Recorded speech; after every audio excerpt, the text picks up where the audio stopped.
Hi, welcome back. Apparently my Sixers video didn't upload. Terrible because that was a long one. I just saw that. It is what it is. I guess I'll just make another one. Video got corrupted. It was just me predicting the Sixers starting lineup, which I got right, and then the first month of the season, basically, which I'm right so far, 2-0. But we'll see. I guess I'll make another one soon. But obviously today, it's Saturday night. Sunday morning. So let's talk Sunday predictions. We don't have a morning game, so we'll start with the Eagles game because we got 1 o'clocks.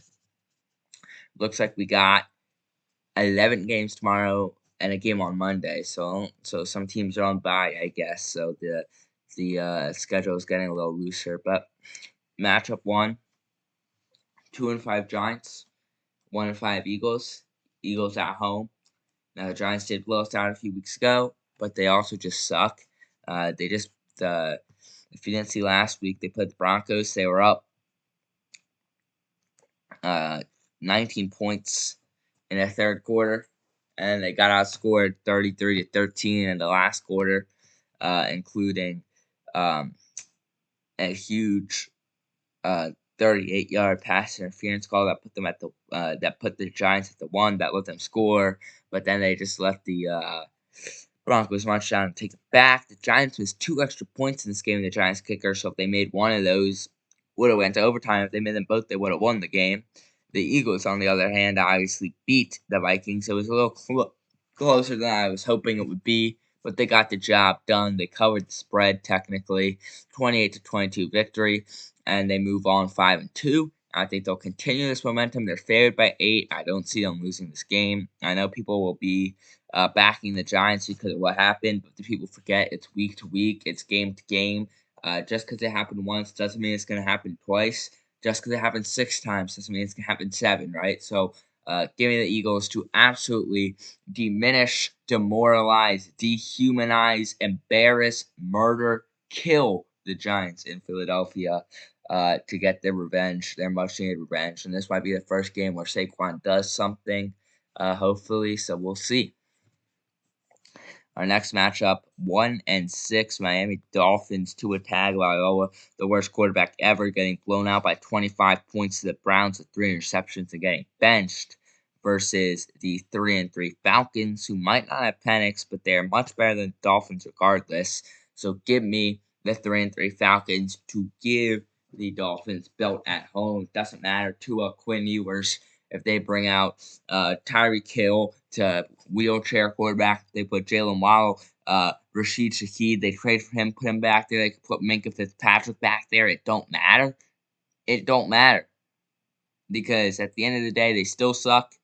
And even if they have Tom Brady, prime Tom Brady back there, they can't win a game. So we're going to take the Falcons to win that matchup. Next matchup, we got the Bears, 4-2 Chicago Bears, who just defeated Jaden Daniels. Oh, no, that was 2 weeks ago. They defeated Spencer Rattler and the Saints. That's not really a huge flex, though, because the Saints are currently sitting of a record at 1-6 as well. And they're heading to face off the 1-5 Ravens, who lost fun privileges this week. If you haven't heard, the Ravens, since they started 1-5 and only scored 3 points against the Los Angeles Rams,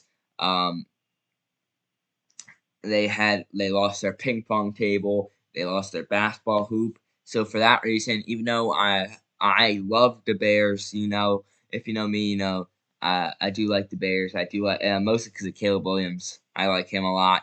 I think he's a really good quarterback. I think he has big things to come in the league. Obviously not as much as the Eagles, not even close, but I do. Some part of me roots for Chicago on these days, but I am going to take the Ravens here just because.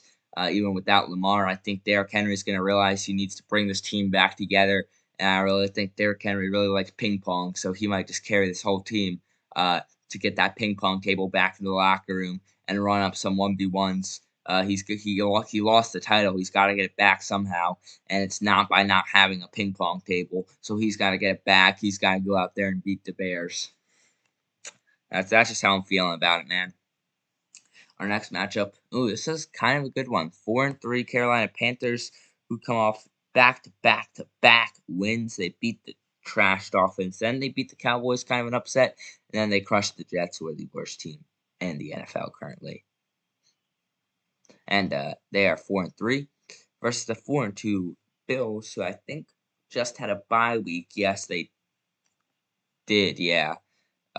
So that will be interesting to see how they match up out of the bye week. Obviously, I'm going to back the Bills, but the Panthers do have a lot of momentum still rolling, so I wouldn't be surprised if the Panthers find a way to cover the spread of 7 points. But I still think that Josh Allen is just too good of a player to lose a game like this, even though he's got some injuries there.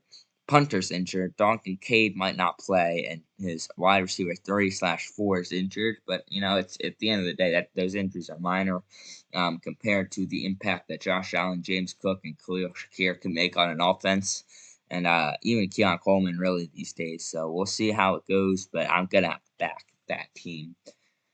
The next match up, we have Justin Fields, maybe? I don't even know who's their starting quarterback anymore, but the 0-7 Jets heading into Cincinnati to face off with Joe Flacco and the 3-4 Bengals. Obviously, Bengals lost Joe Burrow earlier this year, but they won the Unk Bowl 10 days ago. Last Thursday, they won the Unk Bowl.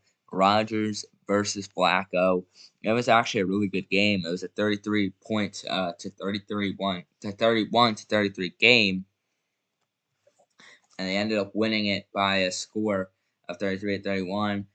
They were up. They were down 10 early, but then they got back-to-back touchdowns and a field goal and another field goal, and then another touchdown to get their largest lead. Was 3 points all night, and then it got cut to 2 by a 6-7 yard touchdown catch. They actually lost the lead, but then they got it back with the game-winning field goal. And they're facing the Jets. I mean, this is going to be no surprise where I go with this one. I don't think the Jets get their first win here. I think they continue to lose. Let's see if I'm going to look at the Jets' schedule real quick. Let's see if they have any winnable games. They do play the Browns. They'll lose that game. They play the Dolphins again, which will help. They play the Saints. So they have a few winnable games on the schedule. I think they might win 2 games max. Winnable games, but this is not one of them. Unk Burrow is going to crush them. We have the 5-2 Cleveland 49ers, still led by Mac Jones. I was going to say Brock Jones. My bad. I don't know how bad Brock Purdy's toe thing is, but I've seen some pretty serious, gnarly toe injuries in my day, if I do say so myself. The great Andre Drummond toe injury of 2024. Go Sixers, by the way. That's why I'm wearing my Sixers jersey just at the game. But apparently, no one knows what I thought. No one knows I knew we were going to win that game, which actually makes me upset because, it looks like I haven't posted in a while. But I was supposed to post 2 days ago, but I didn't because they didn't let me. Well, I believe it 3 days ago. But anyways, Mac Jones led 49ers coming into Houston to face off the 2-4 Texans. The line on this game, Houston is slightly favored. It doesn't surprise me. But Mac Jones, because Mac Jones would always be an underdog, no matter who he's going to play, unless he plays the Jets. But he's been playing decent. He's been playing good enough to get wins. They're 5-2. No one's really talking about that. I feel like no one's really talking about how that team is a 5-2 team.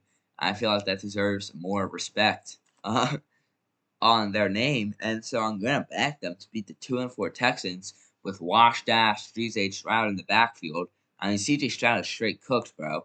Like, I don't know, man. He's unk. He can't win games, so Unk is gonna get 6-1 passing yards and 41 interceptions. He's so chopped. Like, all right, final 1:00 game. 2-5 Cleveland Browns versus the 5-2 Patriots. The Patriots are 5-2. Whoa. Call my phone there. I almost dropped it. Don't want to do that. I just replaced the screen protector. So the Patriots, let's see. Well, they played the Titans, the Saints. Those are 2 games they should win. And they upset the Bills, so that's 3. They beat the Panthers. They should win that. And then they beat the Dolphins. Okay, so 4 of the 5 were easy games. The Bills was a good game, but other than that, they are winnable matchups for the Patriots. I mean, they should win those matchups. So it's not that surprising at the end of the day, but it is still good, I guess, for them. And I'm going to take them to beat the Browns. It's another winnable game for them, an easy game for Drake May. The Browns just suck. really, really bad. They somehow blew out the Dolphins this week, but I don't think that was really the Browns playing well and more of Tua just being the worst quarterback to ever touch a football, if you know what I'm saying. Um, because he's really, really, really bad. It's like after the sixth concussion, you would think you would call it quits, hang up the cleats, maybe, but that's not how he sees it. He's gonna go out there and fight, and I mean, good for him. If that's what you want to do, that's what you want to do. I just don't. I don't think it's in his best interest, but you know, retire, man. But he does. Next matchup, we have the 5-2 Buccaneers heading to face the 1-6 Saints. I'm not going to look too far into this one. The Saints are trash. Spencer Rattler, he looks decent, but he's definitely not the future. So without further ado, just give me the Bucks, man. They're only favored by 4 points. I would hammer that. If I were you guys, I mean, it's the Saints. Am I missing something? Is Baker Mayfield not playing? I just checked and say he was active. Are they just not going to try? Because that's a weirdly low line, weirdly suspicious line for me in that matchup. But obviously, I'll take the Bucks to win by 4 points there. Next matchup, we got 3-3-1 Dallas Cowboys heading to Denver to take on the Broncos, who just keep finding ways to win. It feels like no matter how much they're down, they come back and win. They get a PI that gives the Giants a touchdown with a minute left. They go down the field and win. It doesn't matter. They always find a way. They have found a way in the past weeks. They beat my Eagles. They're going to beat whoever they play. And the Cowboys, I think, are worse than the Giants. I think are worse than the Eagles. Not record-wise worse than the Giants, but I think the Giants have been playing a little better than them this year. And they're literally half a point from being the same as the Giants. So I think the results will be similar to the games against the Broncos. I think it'll be a decently close matchup, but I think the Broncos will pull through and defeat the Dallas Cowboys. All right, last 4 o'clock game, 4:25 kickoff, 6-1 Colts, 1-6 Titans. I'm gonna back the Colts here, but not by 15 points like the spread entails. Because here's what I'll say: this is a game they'll win. But this is where we see the Colts start to fall off. This is where we see the wheels start to fall off the wagon. This is where it changes because the NBA season is back. And you know what's interesting? Last season, the Pacers made the finals. An unprecedented run. The Indiana Pacers. And everyone was claiming that Tyrese Halliburton was using dark magic, a spirit, if you would, to enhance him, Siakam, the team's performance. Then the season ended, and they speculated maybe he had to do his power elsewhere. So who better to give it to than the new quarterback in Indianapolis, Daniel Jones? But now that the NBA is back, so is Tyrese Halliburton and the Pacers. Not Tyrese Halliburton himself specifically yet, but the Pacers. So, you know what he was going to want back? That magic, that power. And he's going to take it. And the Colts are going to have one of the greatest fall-offs you'll see in NFL history. It will be worse than that Pittsburgh fall-off because they ain't even going to make the playoffs. They're going to lose like 6 admin games in a row, and they're going to be kicked out. Kicked out. Anyways, last matchup of Sunday, 1-1 Packers headed into Pittsburgh to face the Steelers and Aaron Rodgers. Is still playing. Somehow, I thought he was dead. Aaron Rodgers is like 60 and he's still playing, but you know, you gotta respect the grind, you gotta respect the hustle, I suppose. But I'm gonna take the Packers in this one because is cooked. There's no way can play a full 60-minute game without being chopped up, bro. So I'm gonna take J Love, the young legs, to win this matchup. Thought I heard something. At this hour, I don't want to hear something. But I will take the young legs, the replacement, to win this matchup. All right, last matchup of the week. Ooh, I should make a net. All right, 4-3 Chiefs, 3-4 Commanders. I'll take the Chiefs. They're favored by 11 points. I feel like this is a better scheduling at the start of the season when they both didn't suck, but I just really don't like Jane Daniels, so I'll take the Chiefs. That is my reasoning. I really hate the Commanders, Willie. So give me the Chiefs. And I might make a podcast about the NBA scandal, or I might just make a Sixers pod about VJ Edgecombe, because there was a huge gambling scandal, and then VJ Edgecombe is LeBron James incarnate. better than Bronny. He took the eugenics somehow, and then Maxey's doing pretty well too. Quinn Grimes, dagger 3 tonight against the Hornets to win us the game winner, which is nice. But we'll just see where the wind takes us with that next pod. I didn't know that the other one didn't release. I should have checked, I suppose, but video got corrupted. So hopefully this one don't get corrupted. I don't think it would, because that has happened before once or twice, but it's very rare. So hopefully this one is up and running, good to go, and without. I think it's because I had to piece it together because I accidentally powered off my computer at one point. So I tried, and I was like 10 minutes in, so I tried to piece it together. So that might be why, because it wasn't a good job, and I had to like export then download that. So I probably messed up somewhere there. But anyways, thank you for watching and good night. Goodbye.